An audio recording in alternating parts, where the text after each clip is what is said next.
I've never been more okay with having my heart broken. Hi everyone! The time has finally arrived to talk about my top 10 favorite reads of 2022 and the honorable mentions.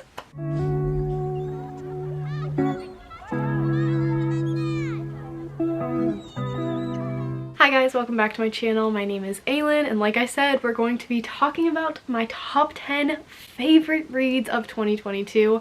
I'm so excited to be making this video. I made it last year and it was so much fun. I don't know why I haven't made it in years past, but we're doing it again this year and I could not be more excited, even if it is a little bit late. Better late than never. I did the same thing last year, you know? We're just keeping up with tradition. I have 10 favorite reads. The top 3 are like the top 3. The other ones kind of change day to day, but the top 3 are solidified in place as my top 3 favorite in that order. And then I also have 7 honorable mentions. Let's just dive right in with the top 10. We're gonna do the same thing we did last year, go to number 10 all the way to number 1, and then we'll do the honorable mentions at the end. I would absolutely love if in the comments below you took a guess as to like 5 books that you think will be on this list, or if you want to like make it super challenging and see if you can guess the whole list, that would be super cool. I think I want to premiere this, so I'll give you a second just to do that. But yeah, I think it would be cool for you guys to guess in the comments below or in the live chat if you're watching this when it's premiered. That could be really fun. So coming in at number 10, I feel like will not be much of a surprise to anyone if they were following my channel from the summer onward, and that is Savage Lover by Sophie Lark. This is the 3rd book in the Brutal Birthright series. Freaking adored this book. Nero Gallo has my whole heart. This I think was one of my first bad boy romances that I ever read, and I fell hard. Oh my goodness, I love Nero Gallo so freaking much. What a dreamboat. But I also loved the plot of this book the most as far as the rest of the series goes. Nero was my favorite sibling that we followed, as well as the plot line being my favorite. I thought it was going to be Sebastian, so him being my favorite and this book making it to my favorites list was a little bit surprising to me, but obviously in a totally good way. Basically, if you haven't read the Brutal Birthright series, it is a mafia series set in Chicago following the biggest families in the mafia. So we have the Italian mafia, Polish, Russian, Irish. I don't remember which other ones there were, if any, that were mentioned. And the 2 biggest families are the Italian mafia family and the Irish mafia family. And that's how book 1 starts, with an arranged marriage between the oldest Irish son and the youngest Italian daughter. It's a hate to love, and then in Nero's case, it's kind of a bully romance, which I loved. It's a bad boy, and we have a heist element. That's all I'll say about it. This is one of my favorite series. Like I said, it's the Brutal Birthright series. I'm going to be continuing on with the Kingmakers series this year, but this was the book that I read like the fastest. I ate it up. So good. Coming in at number 9 was one of the first books that I read last year, as well as one of the first manga volumes that I read last year, and that is Gyo by Junji Ito. This is my favorite Junji Ito to date, even still. I loved this book. I actually read it on a live stream, which makes it even more special, but even more like doubly special is the fact that one of you guys gifted it to me. That makes this book, you guys have no idea.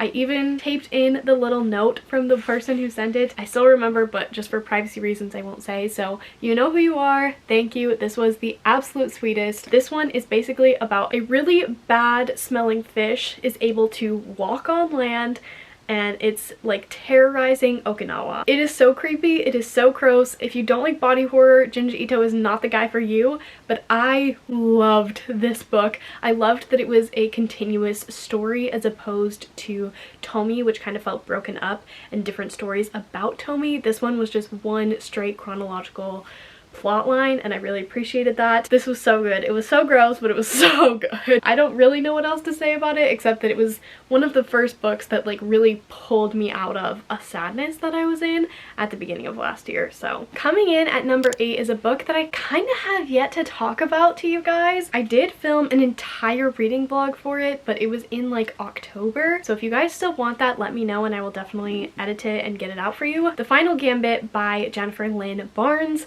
This is the 3rd book in the Inheritance Games trilogy. Book 1 follows Avery Kylie Graham, who gets quite the impressive inheritance from a man she's never met, and his entire family is livid, including his 4 grandsons, who he promised some to, but not very much, especially compared to what he gave to Avery. And they're all trying to figure out why. This is the conclusion to the epic game that the old man left the 5 of them, and it was so good. It had me crying, and again, I was going through a rough patch, and this gave me the escapism to think about something else and have something to look forward to when I came home. I think the theme of a lot of these books is like pulling me out of really dark spots throughout the year that I was kind of just making sure nobody knew I was going through, and they provided me immense escapism. This series is such a comfort for me, so of course it had to make it onto this list.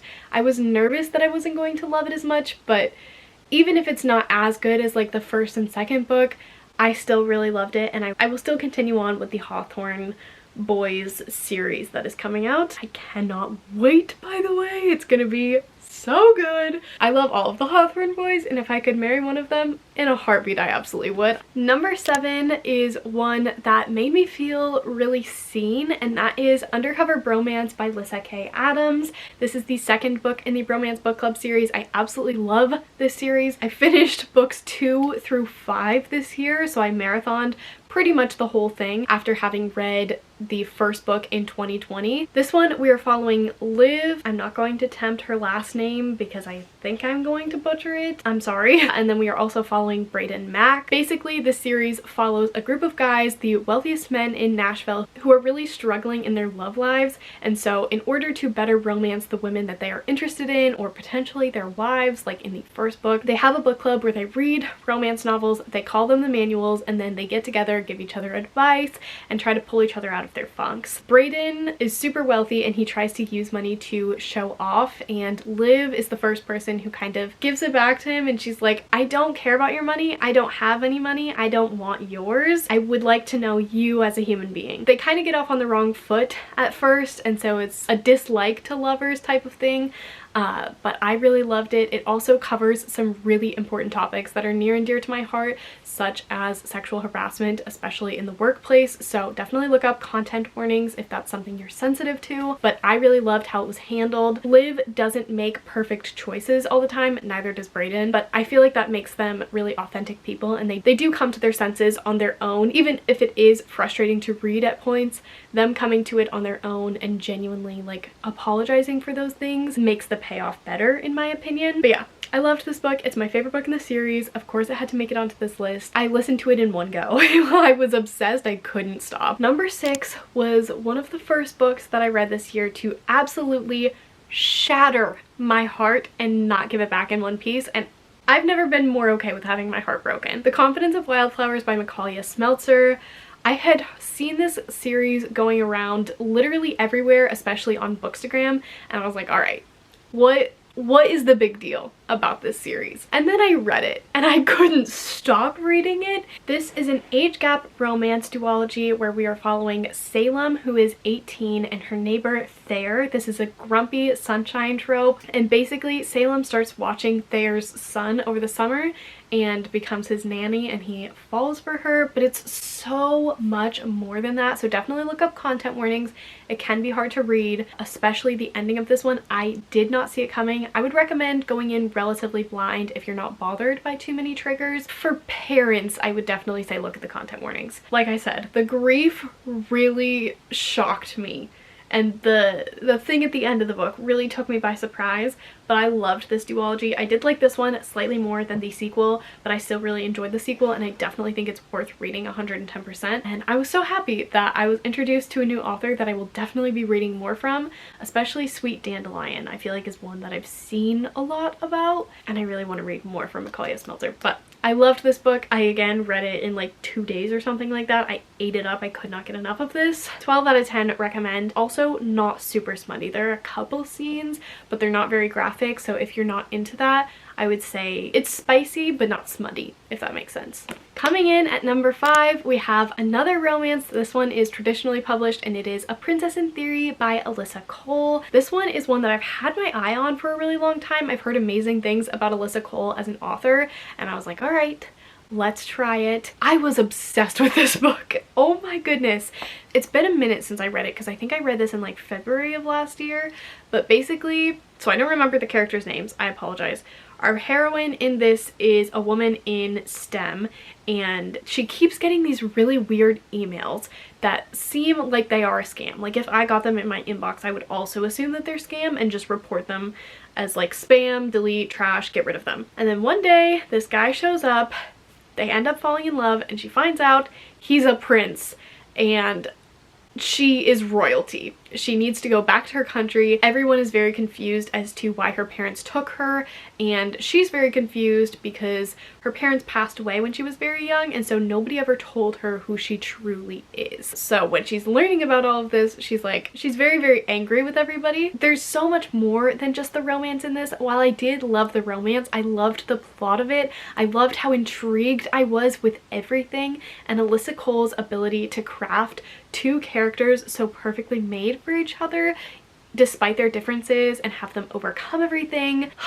It's just beautiful. I need to continue on with the series, but the second one takes place in Scotland and it's about sword fighting, and I don't really care. As awful as that is, I kind of just want to skip it, but I don't know. So let me know in the comments below if you think that the second book is worth reading. But I would 10 out of 10 recommend the audiobooks for this series because the narrators do an incredible job. And like most of the romances that I really liked this year, when we get the hero's perspective, I tend to like it more, and we get it in this one. Coming in at number 4 is actually one of the biggest surprises of this year for me, and that is Clown in a Cornfield by Adam Caesar. This is a horror, okay? A young adult horror slasher, and I liked it. If you guys know me, you know this is big. Basically, it takes place in this rural town. This girl, she moves there with her dad, and she cannot figure out why everybody seems to hate her, including the adults. And then it turns out that it's like a war in this town. Kids versus the adults. And one night, I think it's like on Halloween, all the kids are at a party and adult clowns come out with weapons and start unaliving all of these teenagers. Terrifying.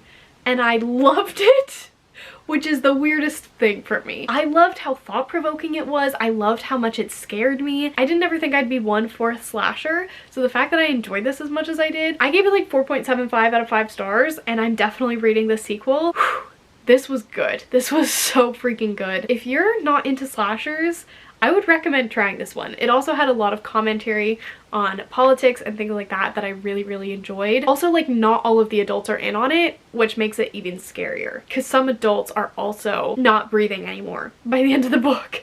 And you don't like know who's who. It's scary. And I am now scared of clowns. I wasn't scared of clowns before, but I get the fear now. All right. We're in my top 3. These are like my top 3 favorite reads in this order. Coming in at number 3, I'll give you a second to guess, Anxious People by Frederick Bachman. If you know me, you know I love Frederick Bachman. He is one of my favorite authors. He's definitely an auto-buy author for me. Another year, another Frederick Bachman, because wow, was this good. This book, again, came to me while I was in a really dark place. It gave me things to think about. It made me cry. It made me laugh. This is basically the story of a bank robber and a hostage drama, but it's also so much more, which the book says continuously throughout. It's about 9 people coming together, and they're very unlikely people. If you put them in a room together, they wouldn't expect to leave being friends or even liking any of those people. But the more they get to know each other, it's about humanity and connections and how valuable emotions are and emotional connections with other people, no matter like what their walk of life has been and how different it might be from yours. You still have something to learn from everyone. The Washington Post honestly says it pretty well on the back. Captures the messy essence of being human. It's clever and affecting, as likely to make you laugh out loud as it is to make you cry. I couldn't agree more. This book holds my whole heart, and it might be my favorite Frederick Bachman that I've ever read. I had to annotate some pieces, even though I listened to the audiobook, which is 12 out of 10. You should listen to the audiobook if you're able to. It's an amazing experience. Even going back and looking at the things that I underlined, it's making me emotional, so I'm not going to do that. I think it's really hard to talk about your favorite books that mean so much to you when they mean as much to you as they do. It's easier to talk about books that you didn't like for objective reasons, but when you're telling people why you loved a book because of the emotional impact it had on you, it's so personal, and clearly that book resonated with you so much that it's hard to explain the essence of what it is, because it feels like an essence of you, and how do you explain yourself and all of your emotions without giving away too much, or you know, like having people see you in a light that could potentially be unfavorable. It's really, really hard. So if I'm really vague with talking about the next couple of books, please understand that. But I think most people who read and enjoy books to this degree understand that sentiment. But I just thought that I would attempt to put that struggle into words, because I think it's a struggle that a lot of people have, but we have a hard time defining why we struggle with it, which, you know, we have a hard time defining why we like these books. It's because it's too emotionally vulnerable. Coming in at number 2 is actually a memoir. Me reading nonfiction, me reading a celebrity memoir. I don't know. 22, I lost myself so that 2023 me could find herself again. And it's been a beautiful journey so far, let me just tell you. Green Lights by Matthew McConaughey. This is a book that I will reread until the end of time. I love the way that Matthew McConaughey speaks, but this book was incredible. Matthew McConaughey is a very successful actor. I don't think anybody needed me to say that, but he is. Basically, Matthew McConaughey chronicles his life in his audiobook and the lessons that he has come across while living it, and the things that are true for him, that he thinks could be true for other people, but obviously you can take what you want and leave the rest. If you want an abridged version of this, I'll leave my favorite speech by him. It's the University of Texas Houston commencement speech. It's beautiful. It's only 45 minutes. This is like, I don't know how many hours long. Maybe like 8 or 6, I don't remember. It's been a minute since I've read it, but it has stuck with me. I constantly go back and listen to that speech when I need some reminders, and I get something new from it every time. This book just kind of expands upon that. And he's truly a brilliant man, in my opinion. I think that everything in here genuinely holds merit, and the audiobook is really nice to listen to. Number 1, if you like Matthew McConaughey's voice. I haven't met a person who doesn't. And number 2, it feels like he's sitting there and genuinely having a heart-to-heart with you personally, which makes the experience that much better and that much more profound. Number 1, my favorite book of the year. I'm like nervous to tell you guys, which is so stupid. Laura Dean Keeps Breaking Up With Me by Mariko Tamaki and Rosemary Valero O'Connell. This was my favorite book that I read this year. This chronicles a toxic relationship between 2 girls who are on again, off again, and I think about it minimum once a week. Basically, our main character Freddie is writing in at the beginning of this graphic novel to this relationship columnist. Here's all of this information. Why do I still love this girl that keeps breaking up with me, even though it's clearly not healthy? And by the end of the book, you get that answer. It's heartbreaking, but it's so humanly authentic that it really, really resonated with me. It also shows you how when you're in a toxic relationship, you're not only being toxic to that person, but you have the potential to be really, really toxic to the people around you, trying to support you through that hard time without even realizing it, and the damage that can do. This book was so powerful, and like I said, I think about it once a week. I'm going to stop talking about it because it's making me uncomfortable, but just know that I loved this book with my whole heart, and when I think about my favorite book of 2022, this was the one that I kept circling back to, and I will reread this countless times. I'm embarrassed that it took me as long as it did to read it, but I'm simultaneously so happy that I read it when I did, because it felt like the perfect time to read this book. Those are my top 10 favorite reads, but we still have some honorable mentions, so I'm just going to run through them very, very quickly because this video has been long enough. If there could have been a number 11 on this list, it would have been Lore Olympus Volume 3. I love the Lore Olympus webtoon and now the graphic novels by Rachel Smith, but this one, reading it with the playlist from Spotify, which you can just search up Lore Olympus, the one that has like the picture that the webtoon has, it really did something for me. I freaking loved it. I loved this reading experience. It meant so much to me, and for whatever reason this volume just like hit differently than the other ones did, even though I had already read it before and I knew everything that was happening. Yes, a million times yes. Then we have two of my favorite like smuttier romances that I read that didn't quite make it, obviously. The Pool Boy and the Architect by Nikki Sloan. I really enjoyed both of these. These are books 2 and 3 in the Nashville Neighborhood series.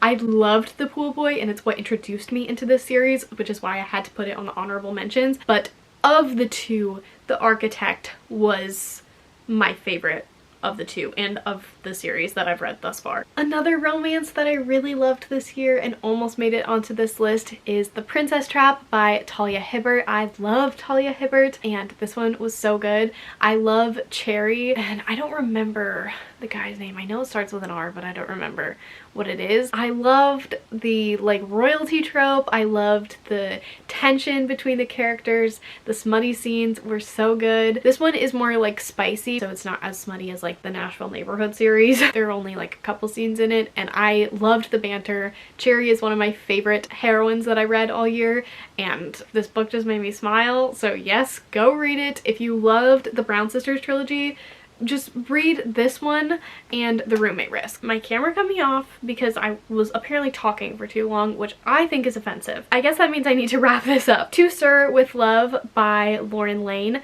I read 2 Lauren Lane books this year and this one was my favorite. I just loved how sweet it was. I loved New York City in the summer.